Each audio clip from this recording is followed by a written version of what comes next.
রাধামণিতে গিয়ে আমি কি কি কিনলাম এটা কালারটা দেখতে পাচ্ছ। আমি যখনই কিছু কিনি পছন্দ হয়েছে।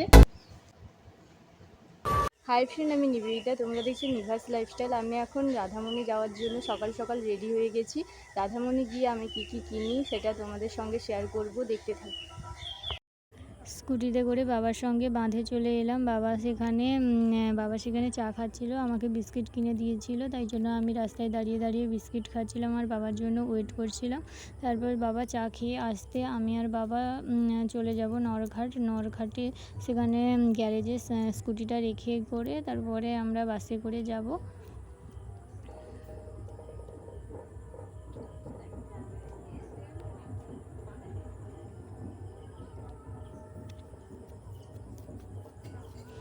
নরঘাট চলে এসেছি।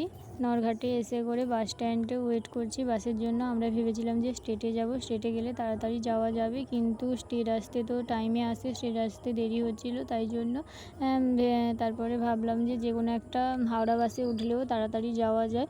তারপরে হাওড়া বাসও আসছিল না, রোদ উঠে যাচ্ছিলো, তাই জন্য বাবা বললো যে কলকাতা বাস এসছে, তো এই বাসে উঠে পড়। তারপরে কলকাতা বাসে উঠে করে আমরা রাধামণিতে নেমে গিয়েছি। বাসটা খুব স্পিডে চালাচ্ছিল। তারপর রাধামণি স্ট্যান্ডে নেমে করে অনেকটা হাঁটতে হচ্ছিল, কিন্তু স্ট্যান্ড থেকেই অনেক জামা কাপড়ের দোকান ছিল। আমি তো একসঙ্গে এতগুলো দোকান আগে দেখিনি, দেখেছি বলতে ছোটোবেলায় যখন গিয়েছিলাম তখন মার সঙ্গে এই রাধামণিতেই অনেক দোকান দেখেছিলাম। এখানে রাস্তা থেকেই দোকান বসে গিয়েছিল, প্রচণ্ড দোকান ছিল, অনেক দোকান ছিল। আমি তো তোমাদের বোঝাতে পারছিলাম না, তোমরা যে গিয়েছো সেই জানো যে রাধামণিতে কত দোকান। তারপরে অনেক ভ্যারাইটির জিনিসপত্র আছে, তুমি একটা না অন্যটা নেবে বুঝতে পারবে না। তারপরে বাবার একটা চেনা পরিচিত দোকানে গিয়েছিলাম, সেখানে আমাকে কেক খেতে দিয়েছিল, তার জন্য খাচ্ছিলাম আর বাবাকে চা দিয়েছিল। এটাই সেই দোকানটা। তারপরে নিয়ে নিলাম। তারপরে একটা শাড়ি নিয়ে করে চলে গেলাম। তার মার জন্য ব্লাউজ দুটো নিয়ে নিয়েছি এই দোকান থেকে। তারপরে এইখানে অনেক জামা ছিল, তাই জন্য দেখতেই যাচ্ছিলাম। এই দোকানটায় ছেলেদের জামার কত রকমই কালার ছিল, দেখতে পাচ্ছ তোমরা। তারপরে শাড়ি অনেক শাড়ি যারা বিবাহিত তারা যদি শাড়ি কিনতে যায় তাহলে এইসব জায়গায় যাওয়া দরকার, কারণ একটা না অন্যটা এরকম দেখতে পারবে।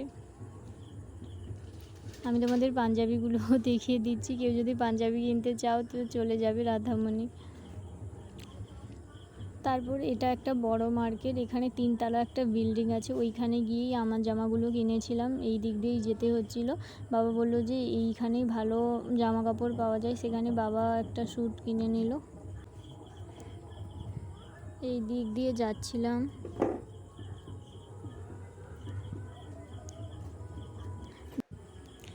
ভিডিও করছিলাম বলে এইসব দোকানিগুলো বলছিল আমাকে যে তোমার চ্যানেল আছে নাকি। বাবা তো সামনে হাঁটছিল, আমাকে বলছে তুই আবার ভিডিও করছিস। তারপরে বেশিরভাগই শাড়ির দোকান, বেশিরভাগ। আমরা যখন গিয়েছিলাম যে অনেক দোকান খুলেনি তখন।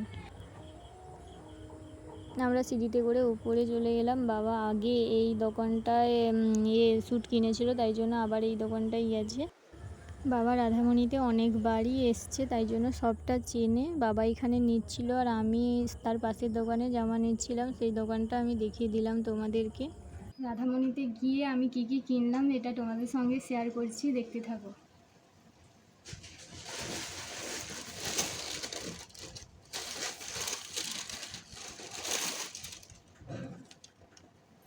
ফার্স্ট বাবা একটা স্যুট কিনেছে, দেখিয়ে দিই। এমনি কালো কটনের একটা স্যুট।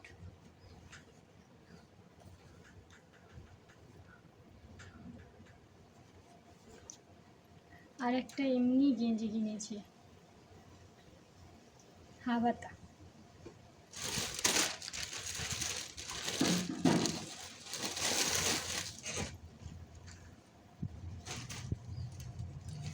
আর এই জামাটা কেনা হয়েছে, এই কালারটা দেখতে পাচ্ছ।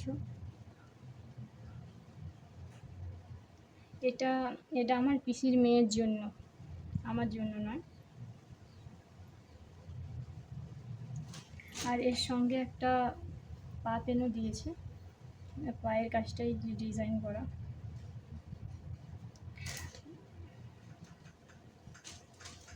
সত্যি কি রাধামণিতে কম দাম? তোমরা জানতে চাইছো, হয়তো আগ্রহী আছো। সত্যি এই জামাটার দাম কত নিয়েছিল জানো তো? 600 টাকা নিয়েছিল, 600 টাকা। খুলে তোমাদের সঙ্গে দেখিয়ে দিই। এই নিচের কাজটাও ডিজাইন করা হয়েছে, দেখো নিচের কাজটাও ডিজাইন করা আছে। আর এই সামনেটা ডিজাইন করা, হাতার কাজটাও ডিজাইন করা। এটা আমার পছন্দ, আমার ভালো লেগেছে, খুবই ভালো লেগেছে। আর কি কিনেছি,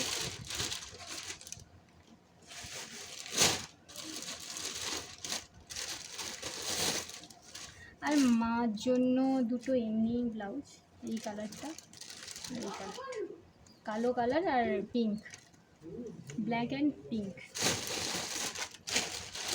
আর আমি তেমন কিছু কিনিনি, আমি গিয়েছি মানে তো জানো মেয়েদের জামা, তো আমি দুটো জামা কিনেছি, দেখিয়ে দিই তোমাদেরকে।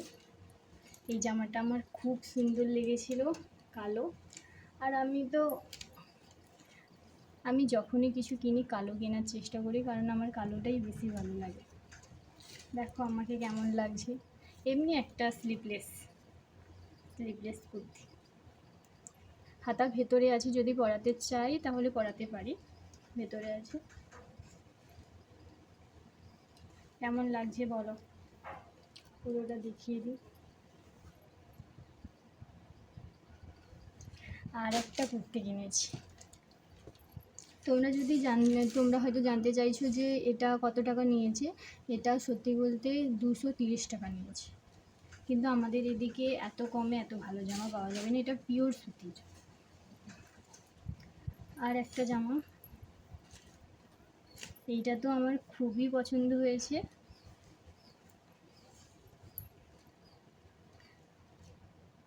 এই ছাপের, এইটা পুরোটাই এরকম।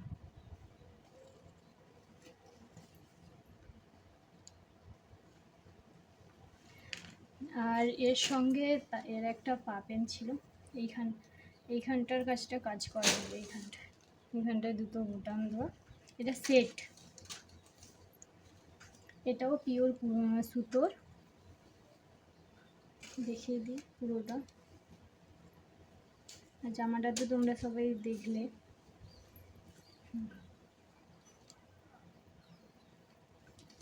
এটা কত নিয়েছিল জানো তো? এটা 400 টাকা নিয়েছিল। এত কমে এত ভালো কিছু আমাদের এখানে তো পাওয়া যায় না, তোমাদের ওখানে পাওয়া যেতেই পারে। আমাদের এখানে এত কম দামে পিওর সুতোর কুর্তি পাওয়া যায় না, যদিও পাওয়া যায়। এই সেটটা ধরো নেবে কত, 600-র উপরে, 600 এরকম নেবে, কিন্তু এটা আমি নিয়েছি পুরো 400। আমার খুব ভালো লেগেছে। আর আমি ছোটো থেকে বেশিরভাগ ওইখানের জিনিস পরেছি তেমন নয়, কিন্তু এখানের জিনিসও পরি ওখানের জিনিসও পরি, কিন্তু খুব যে খারাপ নয়। অনেকের মতে রাধামণিটা খুব খারাপ, মানে কাপড় টাপড় কিছু ভালো হয় না, অনেক লোক ভাবে, কিন্তু আমার খুব ভালো লেগেছে। আর একটা কি ছিল, শাড়িটা, আর দুটো শাড়ি কেনা হয়েছে। একটা হচ্ছে ভালো আমার দিদার জন্য নিয়ে যাওয়া হবে, আর একটা হচ্ছে আমার ঠাম্মার জন্য এমনি বাড়িতে পরার জন্য শাড়ি। আর দেখাচ্ছি দাঁড়া, দিদার জন্য যেটা নিয়ে যাওয়া হবে।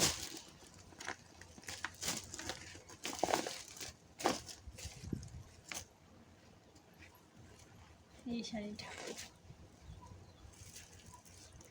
তোমরা হয়তো ভাবছো আমার দিদা এরকম শাড়ি পরবে বেনারসি টাইপের, কিন্তু হচ্ছে কি আমার মার ছোটো কাকিমা আমার এবারে আমার বাবাকে জামাই ষষ্ঠী করবে বলে ডেকেছে।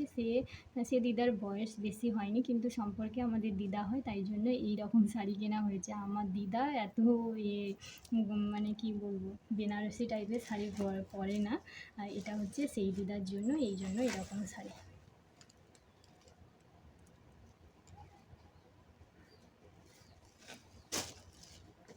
আর একটা হচ্ছে আমার ঠাম্মার জন্য একটা এমনি বাড়িতে পরার জন্য একটা শাড়ি নিয়ে এসেছি।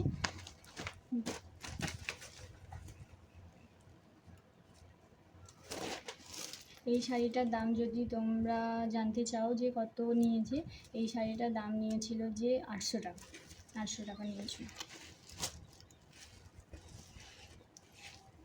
এই রকম আমার একটা শাড়ি আছে, আমি এই রকম কালারটা আলাদা আর কি, আমি চণ্ডীপুরে কিনেছিলাম। আমার নিয়েছিল কত জানো তো, 1700 টাকা নিয়েছিল।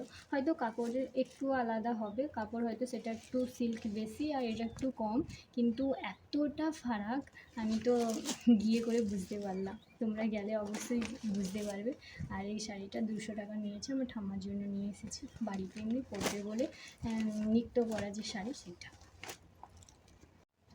আমি যে দোকানটায় এই পিওর সুতোর কুর্তিগুলো কিনেছি, সেই দোকানের কালেকশানগুলো এত সুন্দর লাগছে, আমি বলছি যে আমার সব কটাই নিতে ইচ্ছে করছে, কিন্তু আমি তো ভেবে যাইনি যে অনেক জামা কিনবো, তাই জন্য পয়সাও নিয়ে যাইনি। তারপরে সে কাকুরটা বলছে যে এখানে যতগুলো দোকান আছে আমার দোকানে বেস্ট কোয়ালিটি পাওয়া যায়। সত্যিই মানে কাকু বলছে বলে সেটা নয়, কিন্তু আমার স্পেশালি খুব ভালো লেগেছে, খুব কম দামে ভালো। কেউ যদি যেতে চাও তো আমাকে বলবে, সে কাকুটার আমার কাছে নাম্বার আছে, আমি তোমাদেরকে দিয়ে দেবো। খুব ভালো কুর্তি, কালেকশানগুলো খুব ভালো। প্লিজ একটু এভাবে সাপোর্ট করো। আর তোমরা হয়তো ভাবছো যে ক্যামেরা কোয়ালিটি ভালো নয়, আর আমার তো আর দামি OnePlus বা আইফোন নয় যে ক্যামেরা কোয়ালিটি ভালো হবে। এটা আমার কি বলবো, যে ফোনের টাকা দিয়েছিল সেই টাকায় আমার এই ফোনটা কেনা। কত নিয়েছিল তখনকার সময়ে, 10,000 না 12,000 নিয়েছিল এরকম।